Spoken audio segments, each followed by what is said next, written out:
अब मैं बात प्रारंभ करने वाला हूँ कि ज्ञान, ध्यान और प्रेम में ये एक-दूसरे से इतने जुड़े होते हैं कि इनको अलग-अलग करके ये नहीं बताया जा सकता है कि इनमें सबसे ज़्यादा ज़रूरी कौन है। देखो तीनों ज़रूरी होते हैं।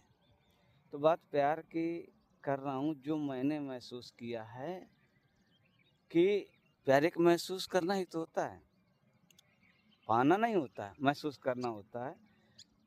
और कि प्यार ना तो जात से कोई मतलब होता है, ना तो धर्म से होता है, ना तो उम्र से होता है, और ये स्वतंत्र होता है। ना ये ज़बरदस्ती किया जा सकता कि नहीं अब आप हमसे प्यार करिए, हम आपसे प्यार कर रहे हैं, ये भी नहीं। ये नेचुरली होता है, नेचर की तरह होता है, स्वतंत्र होता है। स्वतंत्र का मतलब खिंचाव है ये। अब उसमें बारीकी देखेंगे तो वो फिर बंधन नज़र आने लगेगा। मैं उसकी बात नहीं कर रहा हूँ, तो मैं अब प्यार के विषय में बात करूँगा, क्योंकि मानव के जीवन में एक ये ऐसा शब्द है जो बार-बार आता है, हर बार ज़िक्र करता है, पुरुष हो या स्त्री, लड़का हो या लड़की, ज़िक्र प्यार की ही बातों का होता है। तो वही है, अब मैं स्कूल प्यार की बात करूँगा, स्कूल लव की बात करूँगा कि कैसे प्यार होता है लड़के-लड़कियों को, उस बारीकी पर बात करूँगा। और एक बात थोड़ा याद रखिएगा कि ज्ञान बहुत ज़रूरी होता है।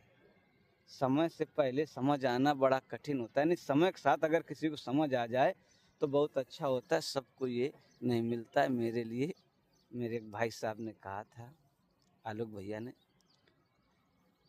कि समय और समझ सबको एक साथ नहीं मिलती, पर दिलीप तुम्हें मिली है। सन 12 में कहा था उन्होंने। तो वही मैं बताने का प्रयास करूँगा, शायद मेरी बातों से आप समझ सकें। और हमारे ज्ञान का बिल्कुल हूबहू प्रयोग मत करना, अपनी परिस्थितियों के अनुसार करना। तो वही मैं आपको बताऊंगा कि वाकई में प्यार स्वतः होता है, उम्र का, जात का, लिंग का, धर्म का, इसका फ़र्क नहीं पड़ता है। तो वही अब मैं बताऊंगा कि जैसे-जैसे मैंने सीखा है, उसकी गहराई तक ले जाने की कोशिश करूंगा, शायद आप अपने आप को ऐसे समझ सकें।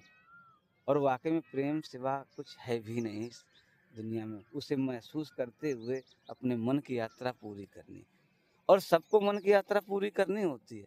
अपना-अपना संघर्ष सबको करना होता है। आप बिना संघर्ष से बच जाओ, भूल जाओ।